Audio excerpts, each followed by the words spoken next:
We are in the winner bracket semi-final. We got the Saboteurs against the Cats. So Khaldor's team is now making an appearance here. And it is a best of 3. This is the first qualifier for Meta Madness. Now, as already explained, Meta Madness 8 has $2,000 of prize money, all financed by me, myself. So we are looking at our first qualifier here, and guys, it's going to be awesome. I had some real fun with the previous matches already, particularly in the round of 8. I was surprised how good the games were there, and now we're heading into the semis, and it's going to be awesome. Now again, first qualifier, the typical Meta Madness rules apply. You cannot play a hero more than once. When we're talking about the next qualifier, when we're talking about the playoffs, there will also be pre-bans. So as usual with like the real Meta Madness, we have pre-bans, and the amount of pre-bans hinges on sub-goals that we have on the Twitch channel.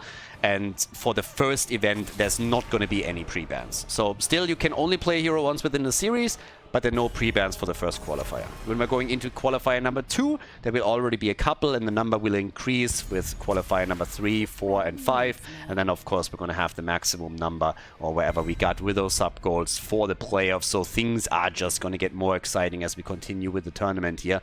And I will always keep you guys informed how many heroes are banned, which heroes are banned or pre-banned, and you will always see it down here. Again, this is the first qualifier, so it doesn't apply here. But you can check it out there in the future just to loop you in a little bit. So right now we have Li Ming as an early pick. We are again on Battlefield of Eternity. This is the 3rd time that we're seeing her. And there comes Vala, played by Dino and Uther. And we talked about Vala in the context of one of the previous games. You can play her with an auto attack style here, or you can play her with an arrow build. And normally when you're looking at Battlefield of Eternity, you are going for an arrow build, obviously. But if your goal is still to just look at team fights, if you're going, for example, into an Uther main tank and not as a solo healer and try to keep her gambit stacks alive, then you can also go into an auto attack style instead. We saw Vala played once already in the tournament for Battlefield, and they played an arrow build and then misclicked on level 7, so the main reason why she was actually played went out the window. It was a bit unfortunate for Team Ash. Their opponents, on the other hand, Team PG, ping gapped. They were doing a great job, so it's questionable whether or not that had enough of an impact to lose the boys the game. But yeah, it was kind of interesting when it happened. I was like, wait, what? So I had to confirm it then later also, just to be on the safe side. But okay, either way, we now have Diablo banned out. We still look at Stukov. We have Urel here as well. And yeah, we get Uther and we get Rhaegar. So Uther as a main tank. We have Rhaegar in the house, Cassia now as well. So we already have Vala, we have Cassia. And with that double support, honestly, you can definitely go into an auto attack style if you want with her. So it really depends on whether they want to push for the objective this heavily and aggressively with her, or if they're just looking at the opponent's team and saying, like, we are going to kill all of them. So that's that. But what exactly we're getting, time will tell. Now, we get Sylvanas on the other side. Sylvanas and Li Ming for damage. And Mal'Ganis in game number 1 already from Nagrom for the Cats. Which leaves us with Bad Benny. Yep, Benny is back. And what's his choice? I mean, honestly, he should play Uther here. So I would assume that they're putting Uther onto Benny. But again, with the newly formed teams, you oftentimes have also role swaps coming in. So there's a good chance that Benny is at this point just saying, you know what, depending what kind of hero we play, yes, I can play frontline, but I don't really have to. We can always just deviate away from the normal traditional roles that we have. And he picks Arthur's now. So this is going to get wild. Arthur's Uther Rhaegar. This is game 1, everybody. Saboteurs against the Cats, Battlefield of Eternity. Without further ado, let's jump into the game. Game number 1. Prepare yourselves for battle. Game number 1, and here we go. The Saboteurs in blue here in the winner bracket semi with Khaldor on Cassia, Yasuo on Rhaegar.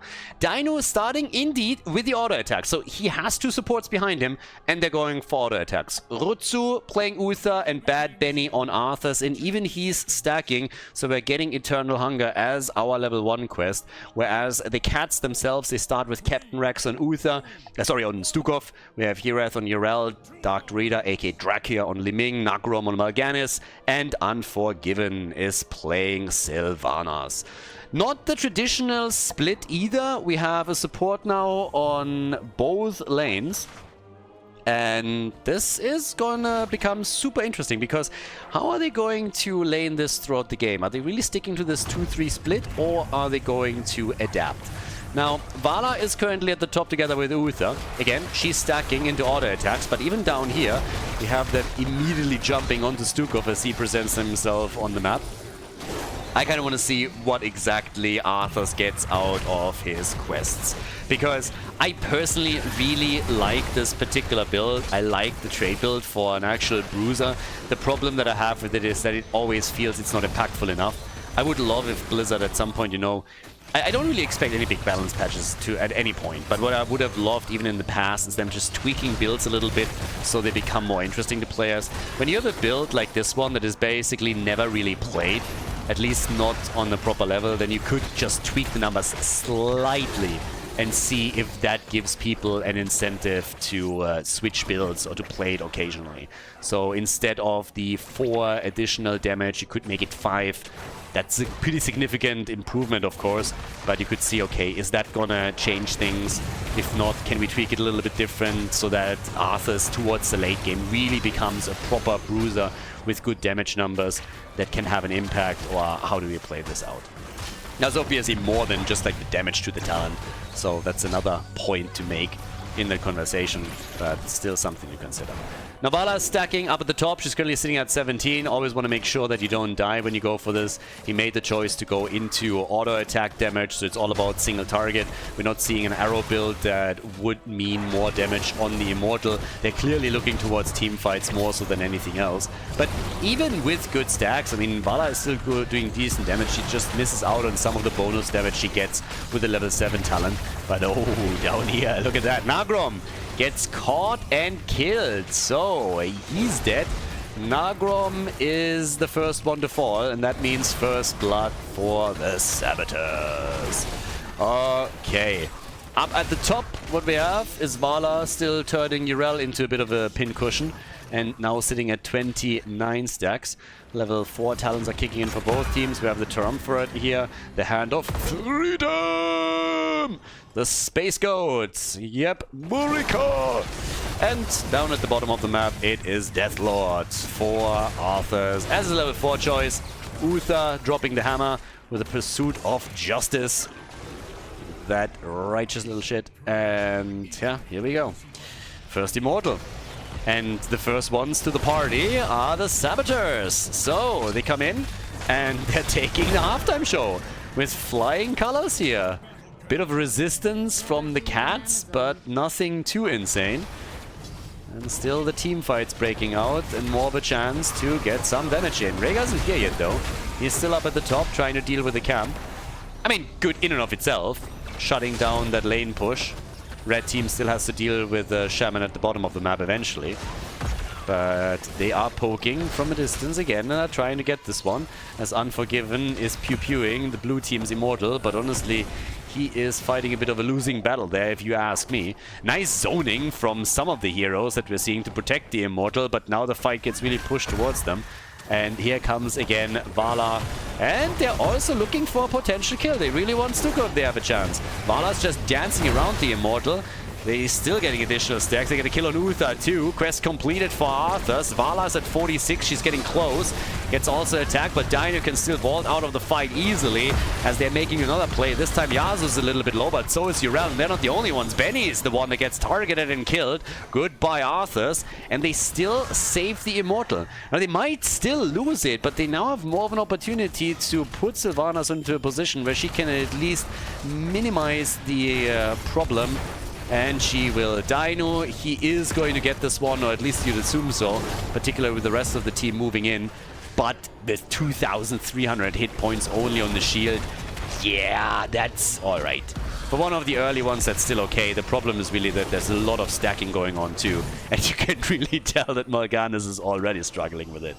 So that's the second kill for the blue team. We have 62 stacks now for Vala, and she also has the Hot Pursuit on level 7. We're getting the Hand of Protection.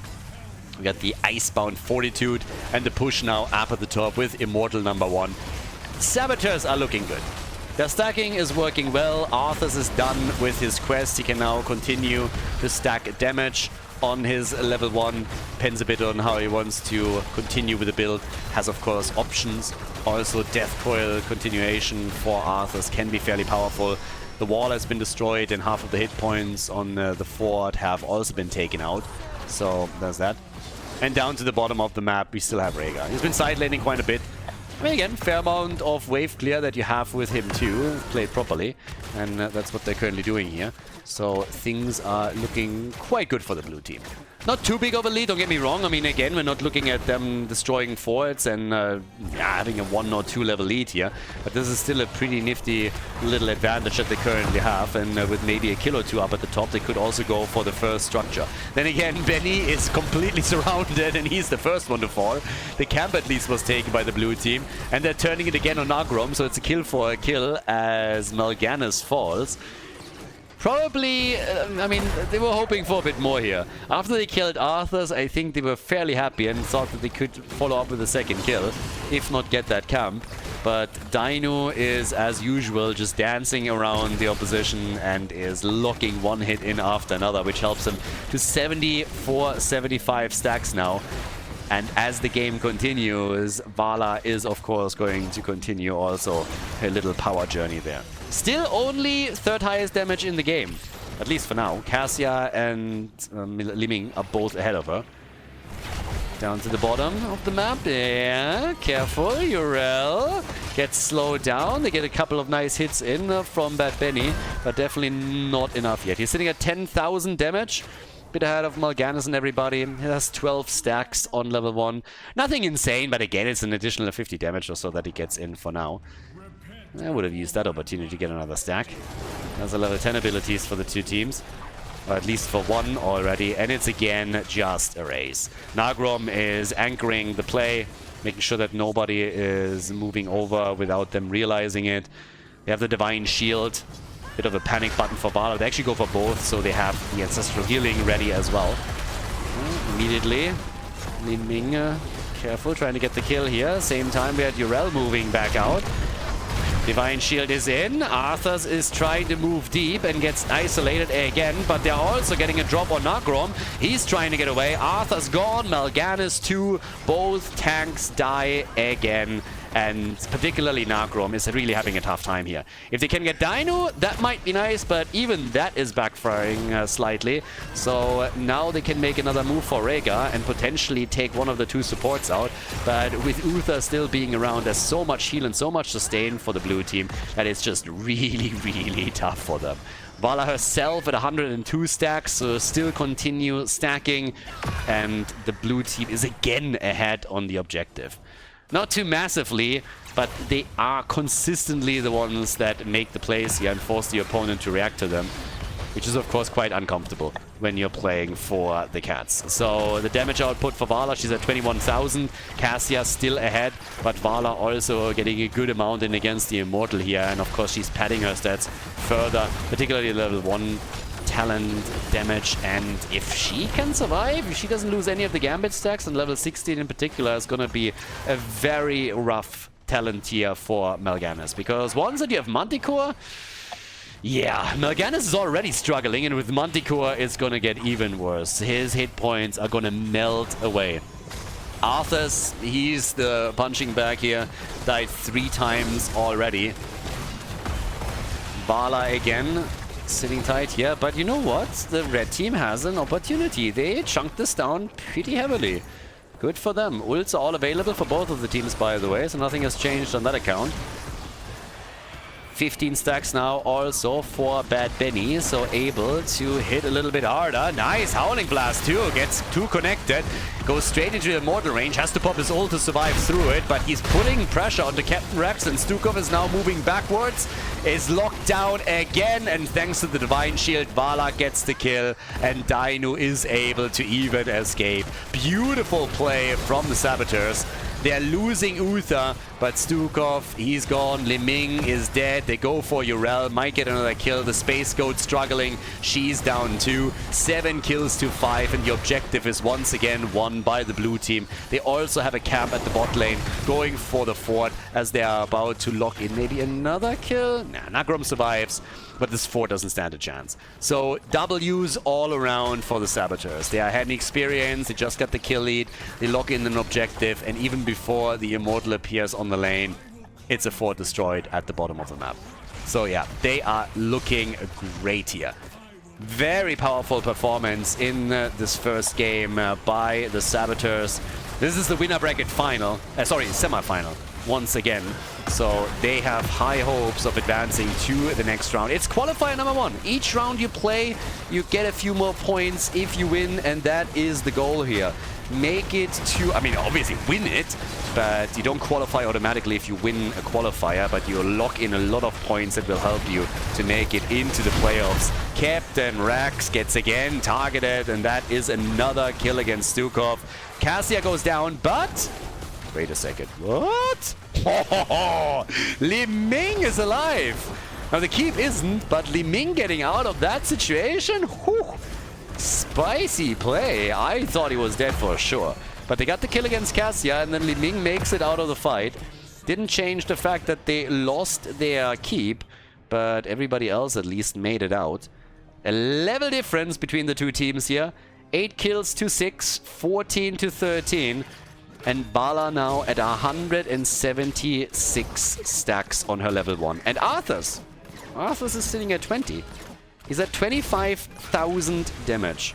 So to put this a little bit in perspective, I mean, he's at 25,000 damage, Sylvanas is at 26,000, Urel at 21, and if you look at Mal'Ganis, he's currently sitting at 18. Just to give you a bit of an idea there. So yeah, the stacks are coming together.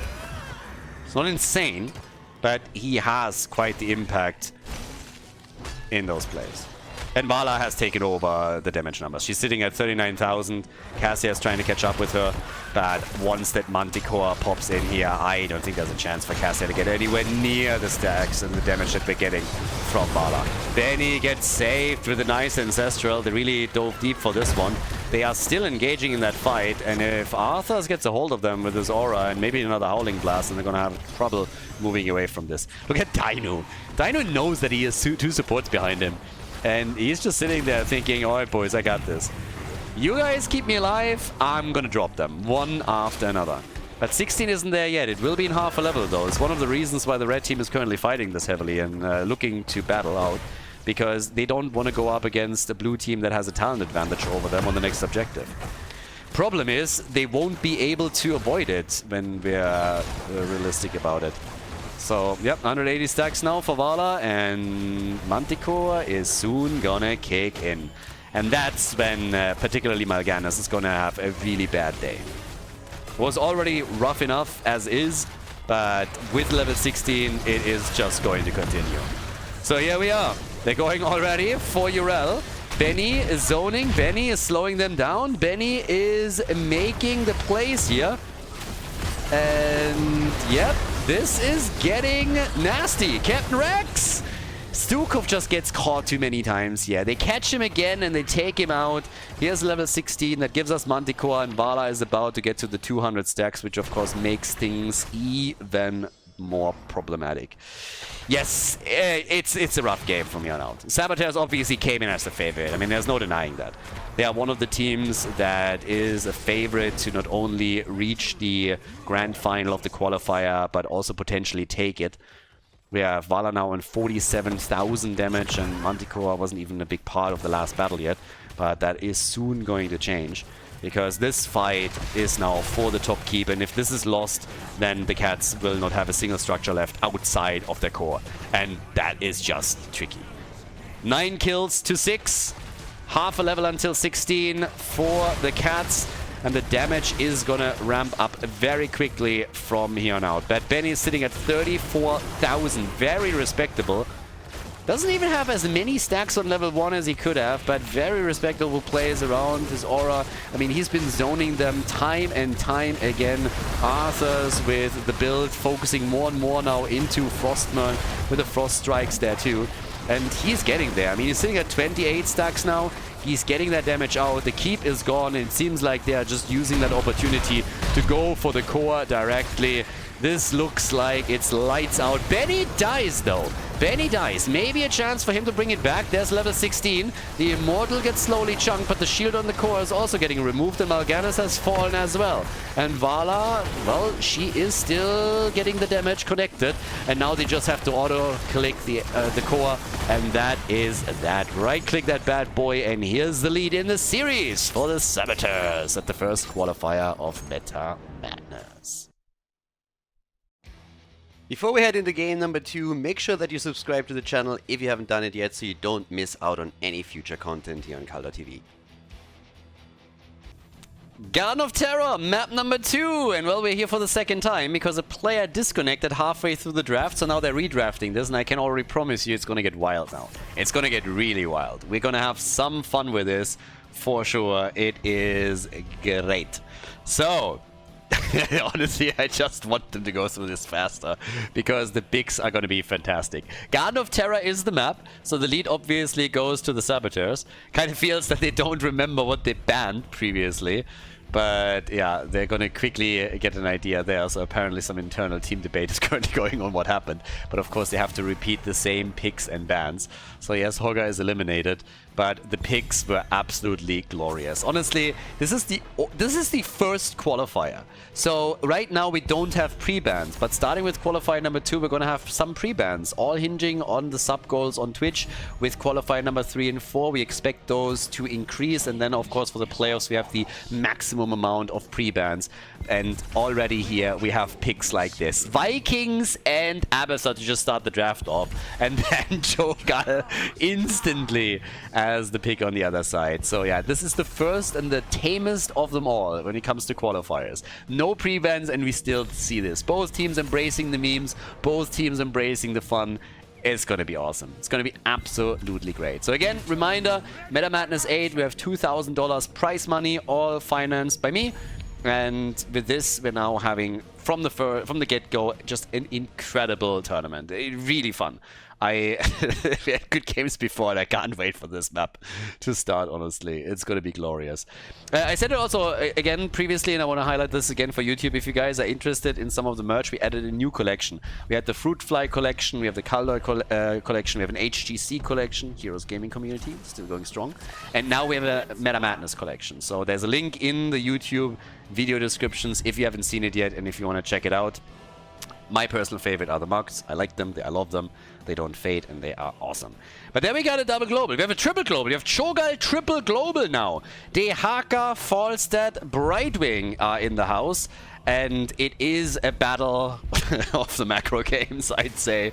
Murky, of course it's murky. Embrace the memes, embrace the fish. Garden of Terror, and we are going full meme dream. Ladies, here it is. Game number 2, Garden of Terror, and it is fantastic. Let the memes begin. On the left, Hazorbs with the Vikings, Bad Benny with Murden. We got Dino with Murky, Yasuo and Abyssal and Rutzo and Reyna. This is the piss him off as much as you can combo. You have Abyssal Murky, Abyssal Murden. You can annoy people with Abyssal and the Vikings. Like, honestly, for a big map like this is just an absolute disaster going up against this particular comp. Like, I don't envy the cats at all. But they're trying to counter it now with 3 globals. Unforgiven on Falstad, Captain Rex on Brightwing, we have Nagrom on Dehaka, and with Cho'Gall. So Erath is playing Cho, we have Drak here on Gal, and yeah, it's gonna be awesome. It's gonna be absolutely fantastic. Hiruida, our Cho'Gall player over here. Olaf focus with Olaf the Stout on level 1, and Murky is already proxying the waves. So already they're applying lane pressure by Murky just moving in and proxying waves between the fort and the keep, which is insanely annoying, let me tell you that. The globals can play around this a little bit, but yeah, this is just insanely annoying because it applies pressure onto your structures instantly. Murky just takes these out. The structures are being pressured by the opponent's minion wave, and then you have just one set of Vikings on that lane, and you do your thing there. We even get Exterminator right now for Jimmy, so you can really tell that this is not about them taking team fights and Jimmy then going in and being the single target damage dealer. I mean, that's part of it, of course, but they're also focusing with this on even more clear. They can go for some of those camps, can take them out faster. They have Murky to help with that, and Murky is now just literally moving between these lanes and starting to take the minions out. Takes another one out, and just problems all over the place already right from the get-go for the cats. So as much memes as there are involved here, this isn't something that you just shrug off. You're not just sitting here thinking like, yeah, okay, this is just like silly, this is stupid, super easy to defeat. It's not. Really, you have to make sure that you're hitting your macro plays absolutely properly, and you can very quickly fall behind here, particularly as the game continues.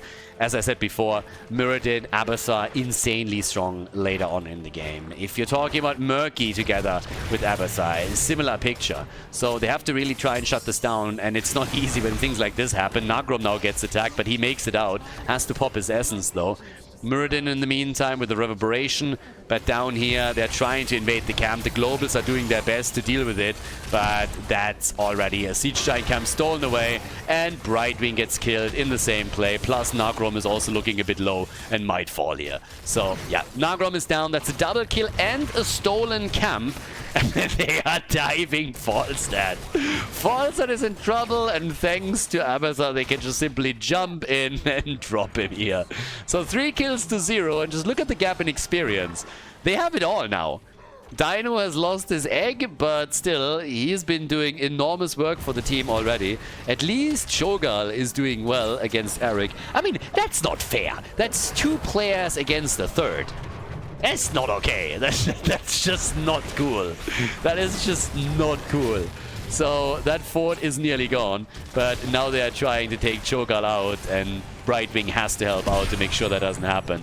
Got a bit close there for a second, but yeah. Murky is already back on it. Living the dream here. Living the dream. Oh yeah, give me all that spell power. So, Unforgiven is saying hello for just a second and wants to try and steal the camp away. Eric has fallen in the meantime. The rotation of the Haka came a bit too late. But we now have level 7 for the blue team, and on the side of the cats. They're just trailing a bit behind, still fighting up at the top, and of course with level 7 we now also have Mule in play, which means that top fort needs to fall, or Abathar is just going to repair it as the game continues. So there's a big opportunity for the Saboteurs, and they use it.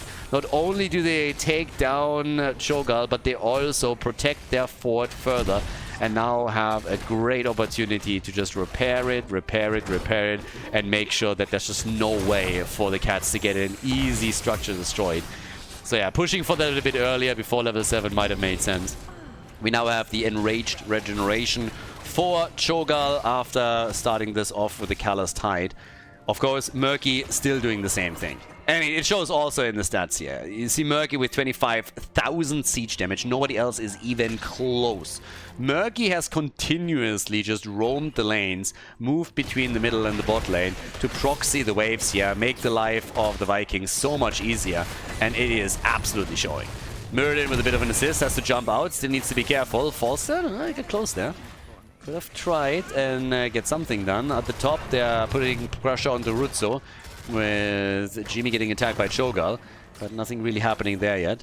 A couple of Vikings get eliminated, but still, this is annoying as hell. So top side, pressure is there, level lead, 5 kills to 0. Now again, the cats haven't gotten a single kill. Not one. Instead, we see Falstad fall. So Muradin comes in and Abathar helps him out right away. And with that, they get another kill and they take the birdie down.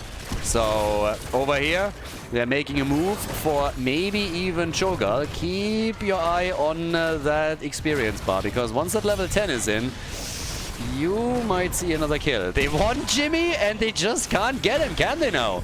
And level 10 is inching closer and closer. 2 seats have been taken by the Saboteurs, and now they have level 10. I mean, it's inevitable that they're gonna get the first objective. Octo grab for Brightwing. Gotta grab them all. And another seat at the bottom of the map that we're now gonna see soon. We get Play Again, we get Avatar, and it is tough times for the Cats, and they know it too. And look at Murky. Murky is again doing what Murky does, pissing people off all day, every day. With the help of Abathar, easy proxy, so no minion support for the Cats. And still the Mule repairing what he can, gets finally taken out by Cho'Gall. But now in comes Murky and gets killed. Loses the level 4 stacks, gonna get them back. But Brightwing nearly got destroyed there too. So yeah, all of these plays are nice, but if there's a counter kill following, then it's a bit tricky. Can they finally take Murden down? I guess not. Came out of the poly and immediately used Avatar, but at least we have level 10 for both teams now with the Hammer of Twilight, Mighty Gust. So now they can go for some of the combo plays here, which is probably gonna piss off Jimmy in particular. If Jimmy gets caught there, he always has problems with positioning and with mobility, so they're gonna try and exploit that as best as they can. Already, there it is, at least the attempt at it. Going for Murden instead, and yeah, even that didn't quite work, but they get the kill. So that's all that matters there at the end of the day. And they get the double! Cho'Gall, oh yeah, there we go. Cho'Gall coming in and getting a few kills for them. Murky is now also gone, but they get the Garden Terrors, and here's another Mule. They need to take down this fort, or it's never gonna fall. They took out the Mule at least. The Mule is gone, and finally they're able to drop this thing, aren't they? Yeah. No, it's still there. They still weren't able to take it out, and they have to deal with the Garden Terrors too now. So, yes, here we are in the middle, down at the bottom of the map. Here, at least, it was already defeated. But up at the top side, Cho'Gall, I swear, he is going to make a play for this one. He has to. And finally take the fort out. If Abathar would have been able to launch another Mule, that would have been so annoying. But at least they're able to take it out there. Octo grab is in, and the Arca gets not only grabbed, but killed. 7 kills to 2 and level 13. The party continues. Cho'Gall, then again, he's doing his best to somehow turn this around. Brightwing with one heal after another, but again, there's already Murky coming back in. They're trying to get the kills here. Heals are in. They go for Jimmy, and he survives thanks to Abathar. No! These guys can't catch a break, can they? They were so close to finally getting another kill on Jimmy. That would have been the second one. And Cho'Gall dies instead. So, yeah, this is not really working for them. Gal has 22,000. That's actually not true. Cho has 22,000 damage. Gal has 21,000. And Jimmy is sitting at 22. Another camp gets stolen. And Jimmy, thanks to Exterminate as his level 1 choice, is now continuing this with another camp that he takes away from the red team. So we are now 8-9 minutes in. And finally 13-13. Now this is game 2. We are in the winner bracket. You lose this one, you still have another shot in the tournament. You're dropping down into the losers bracket. But still, this is obviously a big opportunity right now for the Saboteurs to move on to the winner bracket final. So they can still pull that off. Hit that early, secure themselves some additional points for the leaderboard, for the ranking. Yeah, Octo grab. Ooh, that was a bit unfortunate. If you go for the penetrating round at that moment, then yeah, Murky is going to get a bit more less value. So there's that. But the globals in the late game for the Cats, they might make the difference, you know? I wouldn't really count them out just yet. Cho'Gall is obviously scaling into the late game. We have the globals in play for the Cats as well. That 1.5 level gap is of course concerning, but there are still plays that can be made. And again, scaling into the late game can be quite significant with Cho'Gall and with globals. But it doesn't change the fact that right now they're suffering. Obviously, there's going to be forts that will be destroyed now, and this is exactly what the Saboteurs need to be doing. They need to destroy some forts. They need to get some value here. By now we got the fish oil, and we also have the fish tank. Fish oil, fish tank, it's fishy. With Cho'Gath looking for another set of damage. Can they get a hit? Only against Olaf, denying the channel. Level 16 talents. Dehaka is dead as a result. And in the middle, they want more. That's the copy of Muradin. Yeah, and they want Cho'Gath, of course. They want to have the 2-for-1 Walmart special right there. And they don't get it. Brightwing was even flying in, probably to try and gust and create some space for Cho'Gath. They can at least slow this down. This would be nice. They need level 16. They just have to. They need it. They need it as quickly as they can. And the Vikings, they're of course all over the place. Right now, they're at the bottom of the map, controlling this. Hazobs is putting all of that RTS experience to good use as he's helping the team wherever he can, taking some Siege Giant camps away from the opponent. Yeah, and again, they're making another move. But at least okay, the channel has happened right now. They delayed it for quite some time. Cho'Gath is still sitting tight here and doing the best he can to make this interesting for them. Gal on 30,000 damage now, Cho as well, so the two of them on nearly identical damage. And to be fair to them, they are pushing that lane out a little bit. Of course, you have a problem at the bot lane when you have Siege Giants and also the Vikings pushing against your keep, so you need to make sure that you safeguard that as best you can. Considering that they have multiple globals here, they can pull that off. But yes, Cho'Gath needs to be the savior in the late game. And now that they're approaching level 16, this is going to be another important talent here for them. So with that, we have, after the Molten block on level 13, the Frenzied Fists right there. And we're going to get the Leaden Orb. Brightwing down, falling to Jimmy. Has gone into Critterize. And for the birdie, we get the Airy Gust right here. But yeah, Force in particular needs to be really careful. If you're going up against an Abathur combo, anybody that jumps on you is immediately going to have that Symbiote support. And that can be a downfall. Top side, Cho'Gath gets at least Eric destroyed. 11 kills, 2-3. Another fort is gone. That leaves only one fort on the map. One fort is all they have right now. They go for Benny, and he gets Abathur out just before they can hit the kill. Jimmy, by the way, went into the rallying cry and has now also the giddy up here. Yeah, we have down to the bottom of the map the Vikings still pressuring this. The 3 globals is the only thing that gives the red team still a bit of hope, but obviously the game is not really going their way, as you can tell. They are now behind by 2 levels as a huge problem. Cho'Gath, he is still somewhat of a concern. Still fairly powerful here, but we'll see how long that continues, how long they can really play that out. Because both of these teams have a lot of capabilities when it comes to macro play. On the one hand, you have the globals, and on the other hand, you have the Vikings, you have Murky, and you have Abathur. There's more than enough to deal with this. And they have, again, 2 seeds, so they took 5 seeds in a row. Jimmy, thanks to Exterminate as his level 1 talent, is murdering these camps one after another. And it's going well for them. Half a level to 20, half a level to Storm talents. You get another set of Garden Terrors right now, and you can do some work. Start taking some keeps down, maybe. So try and opt for those, trying to take them down. And they have to catch up in experience somehow. Look at the experience gap, by the way. Look at the Vikings. Vikings with 24,000. Murky is currently sitting at only 6. Has been roaming around a lot and now gone also for more and more of these seeds. But we have 11,000 for the Haka. And they're zoning them again as much as they can. Falstad is down at the bottom of the map and has now to fly into the middle. They go for Muradin, and Benny is dead Benny. Yeah, bad Benny to dead Benny within a second. But they abandoned the bot lane as a result. And they will get this seed. There's the Octo Grab, okay, they try for the birdie again, and the Gust is in, here comes the flank. Bot lane still attacked, that keep is in trouble, but they could get some kills here. And they do, they get Jimmy. Jimmy is gone, and, well, that's it. But the Abathur copy destroyed, but down here, talking about things that are being destroyed, the wall is gone. And Nagrom on the Haka against Vikings plus Abathur is struggling. So, yeah, is trying to survive.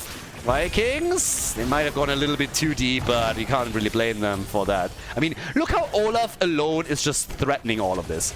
Oh, the slug is dead. Nice. Abathur got caught by Hiruda. Yeah, Hiruda takes it, but Falstad is also gone. Now, I gotta give some credit to the red team, because not only did they save their structures, The top fort is now gone. Well, was already earlier. Mid fort is nearly destroyed. And more importantly, they're on level 20. They got the Hour of Twilight right now. So death timer decrease. And they got the Twilight Frenzy as well. So cooldown reduction is in. We got the Wind Tunnel. And now things are getting really interesting. Because now both teams have level 20 talents. And this advantage that the Saboteurs had the entire game is gone. Now, they still have the chance, and they took it at the top to take that fort out, but the fort in the middle has also been destroyed. So, they are still fairly even in structures. And down here, Murky gets destroyed, okay, loses the stacks again, and that allows them to gather another seed. So now both teams have 2 seeds. Brightwing is coming in, and together with Brightwing, even Abathur's might have a tough time allowing Jimmy now to go for this. So, yep, they are still starting to attack here. Playing with vision a little bit too. Falstad is flying in. They really want him, and they're getting him. So they get the kill. They get the kill quickly against Jimmy. Muradin is down at the bottom of the map and trying to steal some camps away, but this is the same thing that we're seeing from Cho'Gall. So this is quite the game now. 12 kills to 7 at this point. Muradin took those Siege Giants. Sorry. Yep. Yeah, actually Muradin for a second. I jumped in, I saw the green skin. I was like, is it Murky? So, yeah. Muradin looks a little bit like Murky with this. But now Cho'Gall is actually doing work here. Cho'Gall is doing real work, real damage. 90,000 damage on Cho'Gall combined now. He can keep up with anyone on the blue team side. Another seed is spawning, favoring the blue team regarding the position. So there's that. Top side, yeah, Nagrom, careful, in trouble. Down at the bottom of the map, Jimmy is gone. Fights on 2 sides now. Muradin also a little bit low. They might be able to get him, but you can really tell how these fights are all of a sudden looking very different. All of a sudden, the Saboteurs are struggling. You got the Globals now that are protecting the keeps. They're jumping on lanes whenever an isolated hero dives onto the lane a bit too far out. And now they have a chance to also go at the top for that seed. And they go for Muradin already. The copy is gone, so that's Abathur without his cooldown. And we have a real chance for the Cats to force game number 3. We're not there yet by any means, but you can really tell that since they have level 20 versus 20 finally, they are starting to become an actual threat. Cho'Gall with 104,000 damage. Gal himself on 53,000. Just look at Falstad. Falstad is currently sitting at a pretty 42k. So yeah, they go again. With Octograb not used yet, and they gotta jump out. This might be an objective. This could be an objective for the Saboteurs. Jimmy's at the bottom. They want to have a keep there. Yeah, Olaf comes in, interrupts, pays with his life for it, but they have a lot of units to do that. Down here, though, yeah, that's the lick that... And this is the lick that saves maybe the keep. Maybe. Murky is gone, and they hold the keep for now. If he doesn't connect that drag, the keep's gone. Honestly, if Jimmy would have used his ult a little bit earlier, the keep would have also been destroyed. The positioning and the thing of the Hyperion wasn't really the best there. But even in the middle, we now have another push coming. It looks like they can at least take this. They obviously have to claim it. One team is going to get the objective now, and it is indeed the Cats. So finally they got something, but also the bottom keep gets destroyed as Hazo-Ops rotates from the middle to the bottom, gets the assist from Abathur, and that is another keep gone. Jimmy, by the way, with the execute order here. So yeah, execute order as a level 20 talent for Jimmy. Okay, upon death the cast, but yeah, and there it is. Fair enough. Didn't even take Hyperion. So yeah. Went into the Raiders earlier. Used it actually to interrupt once, so a bit of a brain fart on my end. But still, 12 to 11. But if he gets a few more hits out, yeah. If he dodges the lick, the bottom keep is still gone, but then the Vikings can, of course, make up for it, and then there's that. But yeah, the Shark 2 increase the damage here. We're going to see what he can, if they can actually get kills with that. But right now, you see that the situation is very different. Jimmy, on the other hand, they want to end this. They're trying to end the game here, trying to force them back. And if they can get the kill with Octo, and they can against Brightwing. But the core is getting attacked too. This is a Cho'Gall moment right there. Both teams are doing core damage now. On the right side, Jimmy gets destroyed. Hyperion, wrong way, my friend. They kill Cho'Gall with a Stormbolt, and it is Mule time. He has Mule, of course. This is the big problem. Yep, huge problem for them now. 15 to 12. Mule can help this. 94 on the other side. 2 heroes are still alive. 4 heroes are alive for the opponent's team. This is really where, first of all, the Vikings can help them a lot to push these lanes out. But more importantly, think about the number of seats that we have for the 2 teams. Blue team still has 2. Blue team still has 2 seats. If they get the next one, wow. But it is such an awesome game now. This is absolutely crazy. Top side, they're defending it. A couple of camps have now been taken that will also save the lanes, push them out further. They're using the time on the map that they have for this. And obviously, Mule is now doing its thing. So by now, we have 76%. Okay, it was not the real one. Nearly got a heart attack over there. I just thought for a second that it was the real deal, but no, Muradin is safe. It's the Avatar copy that got destroyed. Red team doesn't have Mule. Nope, Avatar is the only hero in the game right now that still has Mule available. Oh, a man on a mission. Cho'Gall! Cho'Gall! They have to half back and they have to do it quickly. They want to end the game with him. I don't think he can. There's no way. Molten Block, alright. So far, so good, but he has also Rewind. Yeah, Brightwing, the Globals, they're all coming in. Gas, they go for it. And all of a sudden, it's game. Backdoor, baby. The Cats with a win. And we go to game number 3.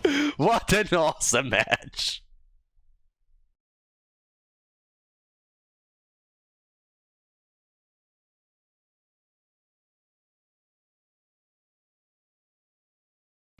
Towers of Doom! The Cats made it! Backdoored the core before Abathar could properly heal it up. Really nicely done. Again, you had to sneak Cho'Gall in, then Brightwing can portal in, Falsa can fly, and they just burned it down. It's the only thing that they honestly could do there, but what an awesome game again.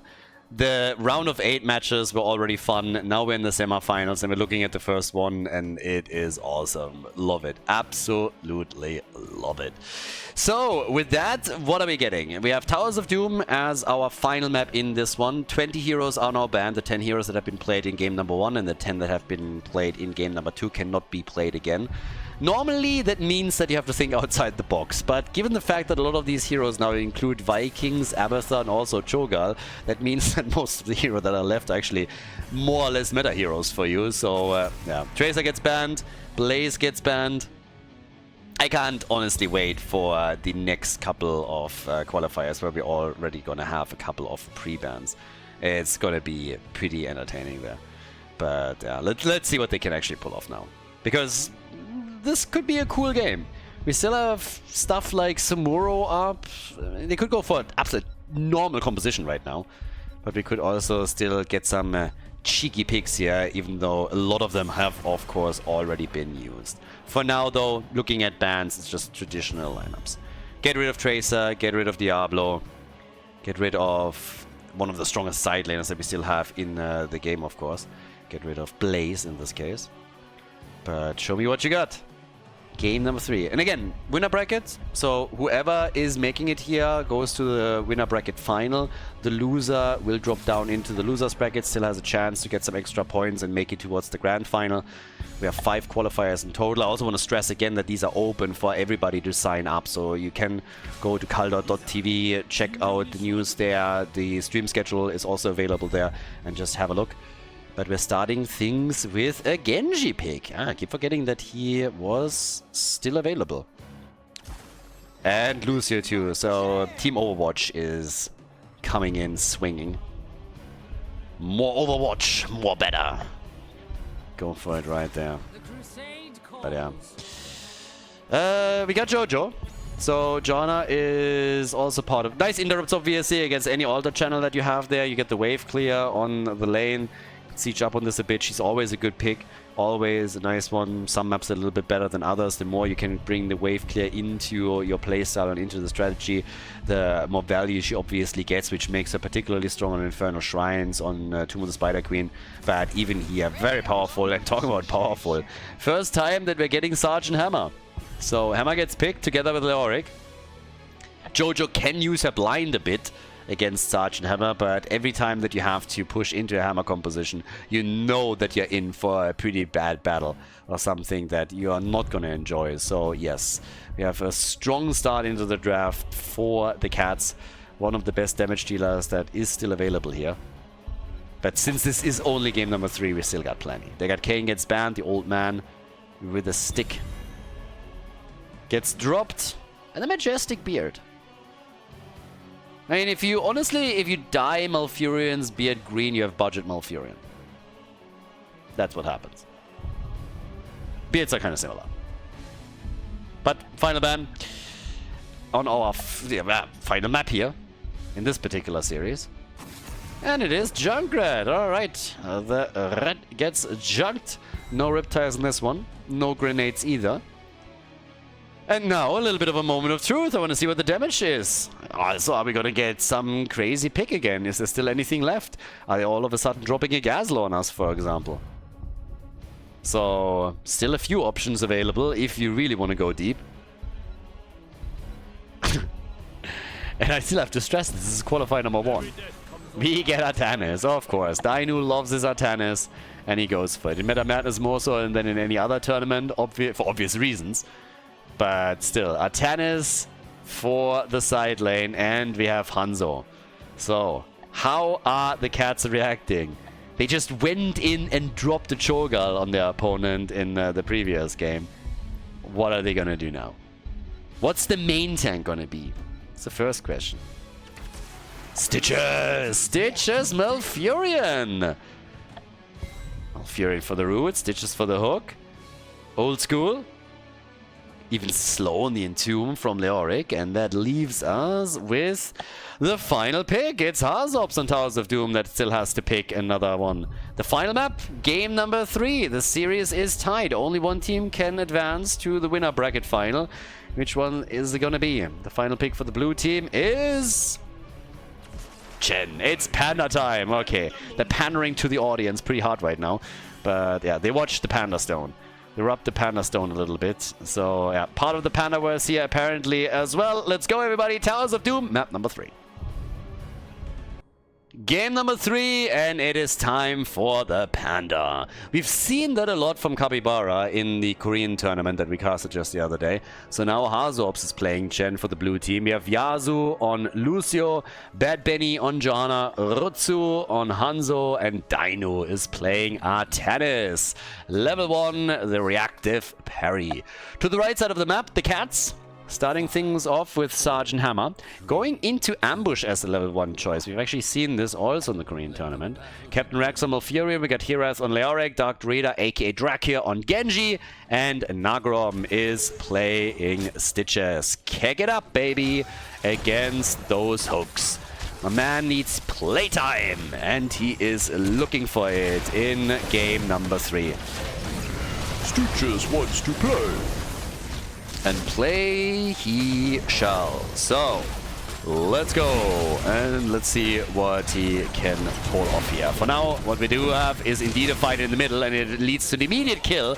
It is Malfurion that goes down. Malfurion is gone, and they might get another one? Yes, they do. All right. Oh, no way. What? Look at Yasu. He's able to get out of this after he went deep to get a kill against Genji. Boy, that hurts when you are playing for the Cats. That's 2 kills against you after that early game. I mean, if at least Lucio died in that encounter, that would at least be something. But not only did you not get the kill, you also lost Genji. That's just brutal. Yasu, he never doubted it, you know. Was all calculated.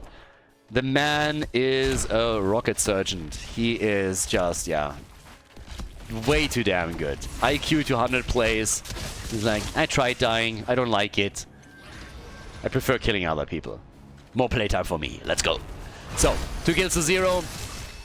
And Genji just zipping around again, trying to redeem himself a little bit for that kill. I mean, it is one thing. I mean, at least he gets an Overwatch hero, right? They are all OP by default, so at least that. Then again, we're looking toward... Oh, okay. That is so much for that.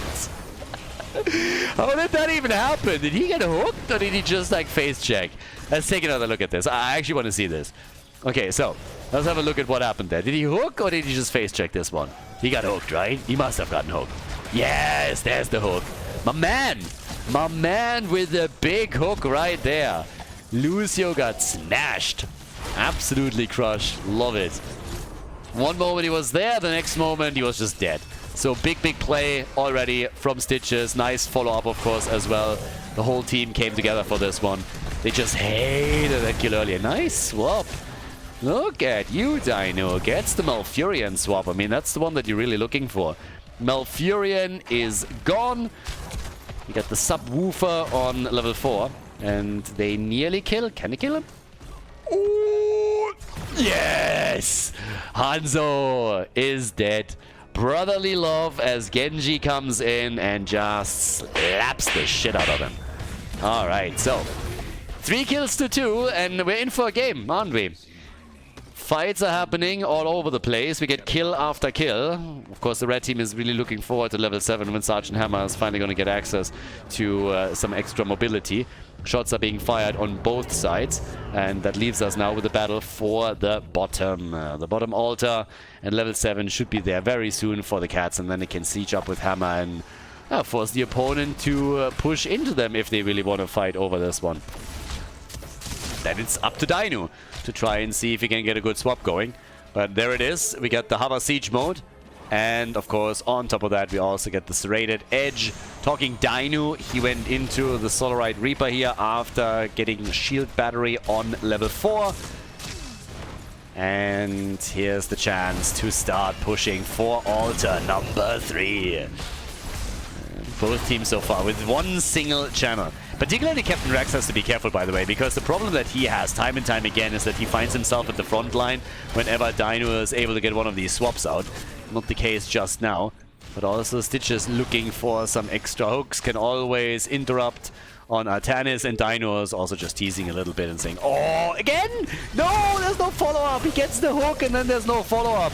They go for Malfurion instead and Dino gets the kill. Bullying the backline as best as he can. Nagrom also body blocked and pushed back. Stitches is not looking good there. He's just a little bit too chubby to make his way past them. Needs a bit more cardio, needs to go on a diet if he wants to squeeze through, and that's not happening anytime soon. 3 kills, Dino sacrifices himself for it, commits honorable Sudoku in order to get those kills connected, and they're able to pull it off. 6 kills to 3 now, another 3 shots fired. Things are looking good for them. Things are looking good. Down to the bottom of the map, they're keeping Sergeant Hammer at bay now as well. But yeah, this is looking great. And of course, we still have that top lane battle. Chen against Leo is still going on between them. So the two are fighting and dancing their little dance, with Leo probably looking at a pretty decent damage amount. Actually, not as much as I thought. Thought against Chen he gets a few more drains in than he actually did. He is still a little bit ahead when you compare the two to each other, but still. And in the meantime, another camp has been taken. And we have the level 10 abilities, which gives us, of course, a top cake place, only top shelf for Mapanda and Sergeant Hammer. Eager to get into the top spot in damage. Doesn't have a level 10 ability just yet. We, again, get also the sound barrier here for Lucio. And there's the Putrid Bile. No Gorge! No Gorge and interrupt potential with the Blunt Force gun. No push power against structures. No napalm. But instead, kill opportunities and, of course, the chance to make a bit of a play with an interrupt. Hanzo dies up at the top. Leo survived, so he was able to dodge out on the swap attempt. But with now Hanzo falling at the bottom of the map, there's all of a sudden an opportunity, isn't there? All right. So, with that, 6 kills, 2-4.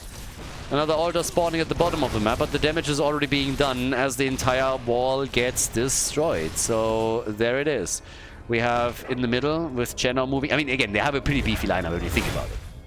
Artanis, Chen plus Jojo. So once that they're going with all 5 into these fights, you know that you have a pretty beefy frontline against you.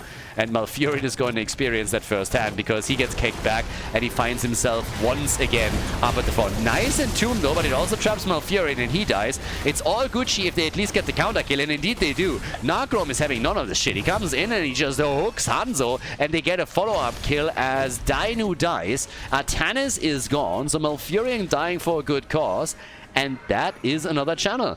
So they are drawing even again. Both teams with 32 points on the core. It's not looking too bad.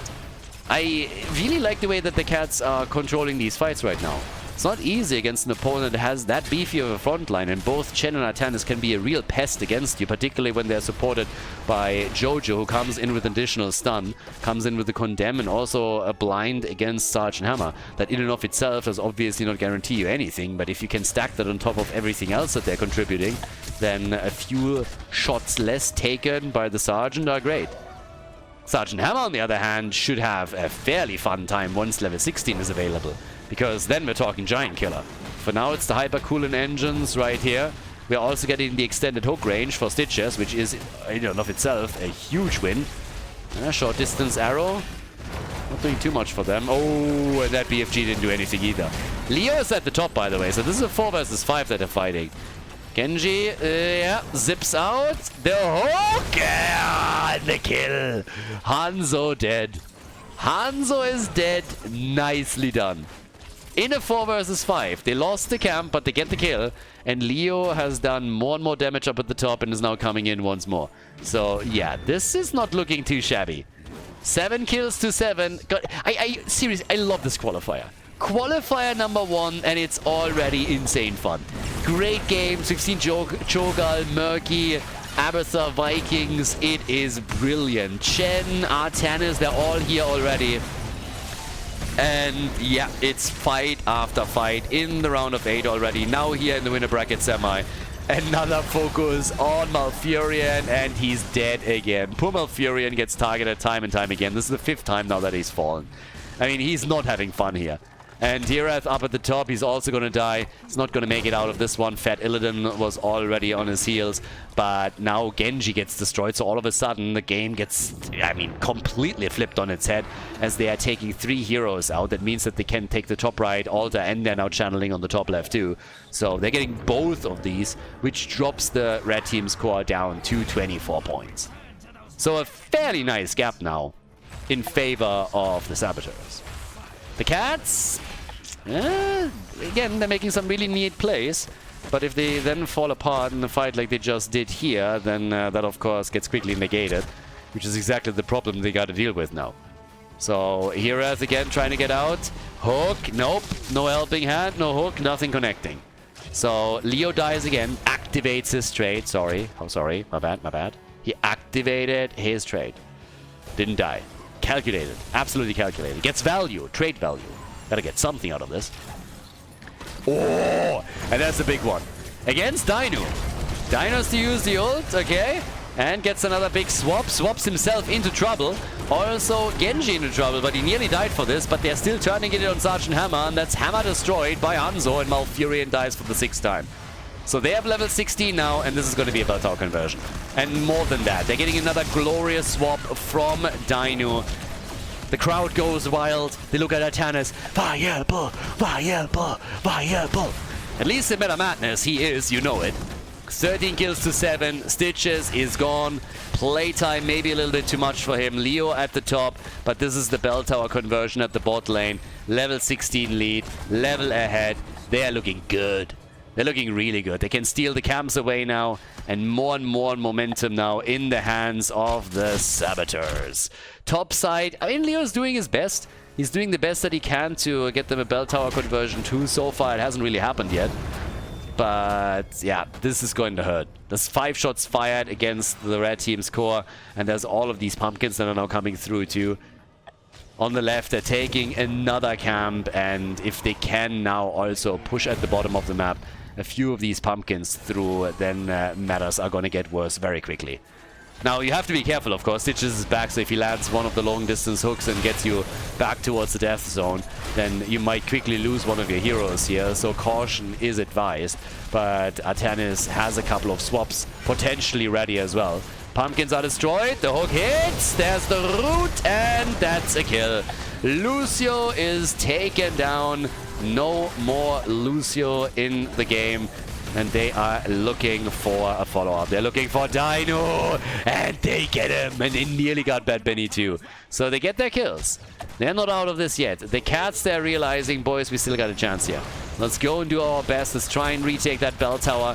We prevented the Pumpkins from coming in. And now all we got to do is try and catch up here. 14 kills to 9. 32 to 19 points on the core, and the bell tower has been taken. Yes, they're getting there. Top side, Leo. Still rotating. Still doing his best to keep them in experience range. One after another. Malfurion is honestly a bit of a linchpin. If he can somehow prevent himself dying, that would be great. Easier said than done, of course, when you're going up against Artanis that is continuously trying to swap you, and up against Chen that is always jumping in, trying to kick you away. But if he can somehow manage, then they got a chance. Leo is finally taking over the bell tower at the top, so now they are actually in a position where they hold 5 bell towers, and it's a triple altar phase. This is really where they could redeem themselves and technically also take a little bit of a lead there. If they get all 3, which is a bit questionable, but hey, crazier things have happened. But with Lucio already being in position down here and everybody just zoning, that's going to be freebie for them. Obviously, top right, there's already 5 shots fired. But they seem to be giving up the bottom altar for free, more or less. And that surprises me a little bit. I guess at least some... Nah, they're giving up too. Alright. They are letting 2 of them slide. So more shots fired by the blue team in some. Damn, really? Okay, either he just fat-fingered this, or he really just wanted to take the minion wave out. Like, what? He fat-fingered, didn't he? I mean, he must have fat-fingered this right there. Was he really that worried about it? I mean, they got the bell tower, but I think he would have gotten that without it. Alright, either way. There's still a 40-second cooldown around this. And they're going for the Pumpkins. There's also a boss that is being taken, but they have level 20, so the Cats, they get level 20, they get a little bit earlier here. 4 shots are now being fired. That means single digits on the core, and both teams are going to have level 20 in a moment. And on the left side, trying for another hook. I mean, always a little bit, of course, on the cheeky end, trying to maybe land a quick one if they can. Maybe you should have saved it, because now they're coming in to try and defend the pumpkin, so the entire team is there. There's way more targets for Stitches to choose from. We get them with a Purifying Brew. Raiding Faith is in as well. And there's a big gap still in core points. But they have a nice situation going for themselves, the 5 bell tower control. Now the top lane has been retaken. And the boss has been taken off the map as well. Genji caught and X strikes out. He's still gonna die. Yeah, he's dead. He's dead. Genji dead, and that is unfortunate because now an altar is activating in 14 seconds and they're gonna have to fight this one out without Genji. And, well, let's be honest about it, they're not gonna do. They're gonna give this one up. It's a double altar, boy. Oh, I still thought it was one. Oh, that's gonna hurt. They are letting Malfurion channel for free at the bottom, though. So Malfurion gets one. As long as they're not dying here... Okay, scratch it. They are dying. Yeah, they get 5 shots fired. I mean, that's something. 5 shots fired. This could have been nearly the end of the game, honestly, if the blue team got everything. But yeah, it's 5 shots fired. They go for Malfurion. Leo is dead. Down to the bottom of the map. Malf is also going to die. Captain Rex, he doesn't stand a chance here. He gets completely caught off guard. They're coming in from the side. 3 shots fired. They have them at 6 points. I guess they could have retaken some of these bell towers before they go for the channel, considering how long the death timers are. I'm honestly not quite sure why exactly they didn't wait. I think they could have gotten at least 1 more point, maybe even 2. Plenty of time available, but even if they just take this one, then it's 5 points on the core, and with full control you need 1 more altar, so as is they're gonna need a little bit more, but if they at least can escort a few pumpkins in, that's not gonna matter too much. Got the Embalmer on level 20 with 35 stacks for now. And he has 52,000 damage for Sergeant Hammer. She is only second highest damage in the game, on the other hand. Only second highest, because we have Hanzo with 61,000. So, yeah. Couple of cams are up. Yeah, Nagrom sees it. He can throw that hook, but he doesn't have Gorge. So they can do some damage, but yeah, he misses the hook. With Gorge, if you're in a situation like this, Gorge is obviously always nice because you can try to just escort somebody over here and then get an easy kill out of this. Even with a good hook, that might already be possible, but Gorge makes this much easier.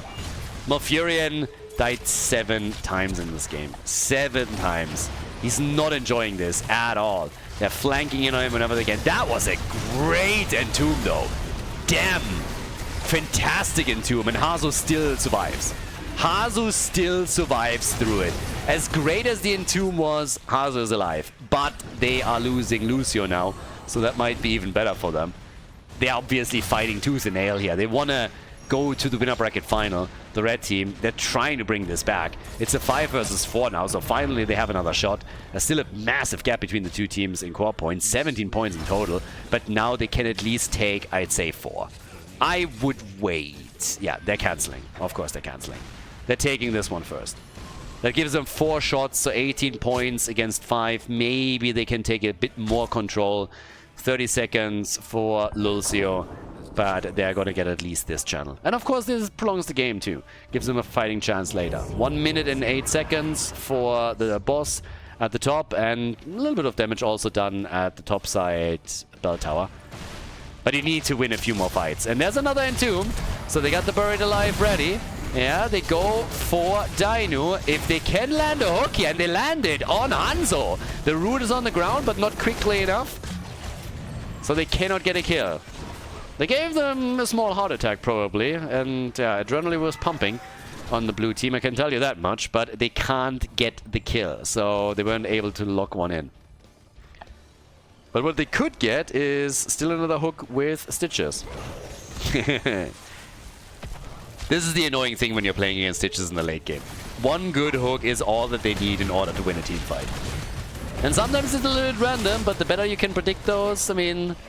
If you land one and you take Hanzo off the board, you take Chen off the board, whoever it is, that gives you the fight, more or less. Quest for Leo is, by the way, nearly completed over here. So, yeah, Leo is about to complete this. And get to the max. And Jojo is dodging the hook with another Iron Skin. Pops the cooldown right here. Single altars coming up. This is going to be a huge fight. Red team has to take it. Blue team can technically decide to give it up, but the red team has to fight for it.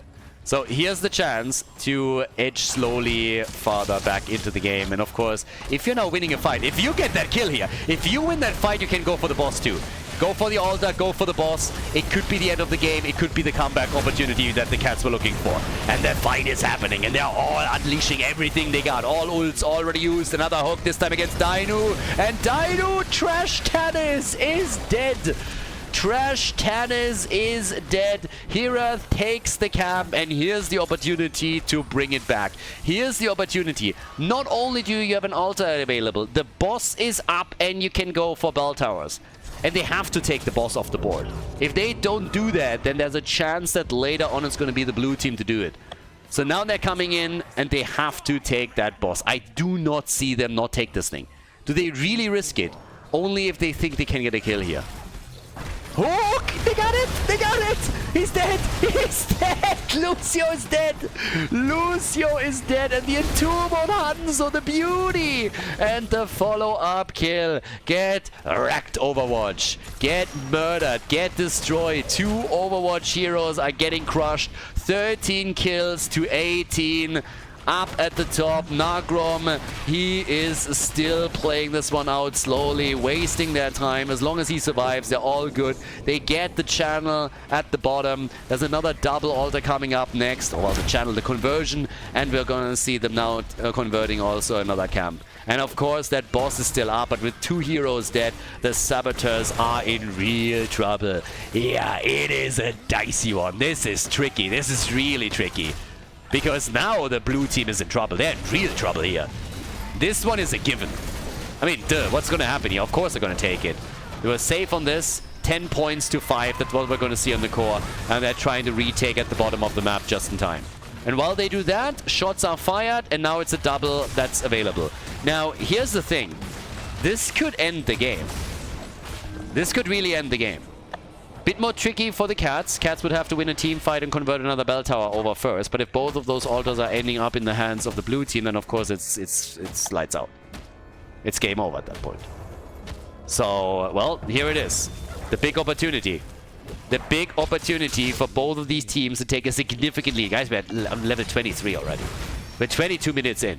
The drains have started. Genji's at 73,000 damage. The two Shimada brothers are excelling. One on each side. 94,000 root. Nice. Free damage on Hazu. What an entomb. Herath again with a big entomb. And no way. Did he cancel the entomb? Or did that actually expire? Hazu survived, but he is so low, and he's not the only one. Dino gets attacked again. Big arrow that changes the fight. Big arrow that changed the fight, and it killed Sergeant Hammer. Chen is dead, but oh my god! Oh my god! The bloodbath! Chen down, Lucio down. One channel is in, single point on the core. 1 point is all they have. Look at this fight. Look at this battle. They got the channel at the bottom of the map. It's a single point on the core that they have now. 1 against 10. But with all these kills that they just got, now they're coming in and they're taking another altar over here. Benny is getting chased. The channel is happening. Hanzo is too late for an interrupt. And a staggered death. No way. No way. Oh, Jojo gets out. If Jojo dies there, that might have been the end of the game. If she dies and it's a staggered death, that would have been insane. 20 kills to 16. They're taking more pumpkins. They're getting Sergeant Hammer back. 80,000 damage, by the way, for Sergeant Hammer. 80,000 damage.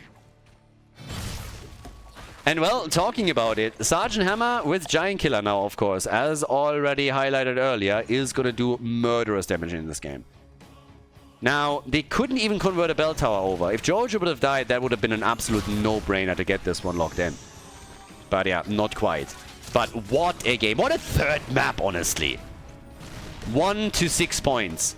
1 to 6 points. And they got Sergeant Hammer. They can siege into this. They're going for the fight. Leo. He makes it out. Leo is out. And nice. Blessed Shield.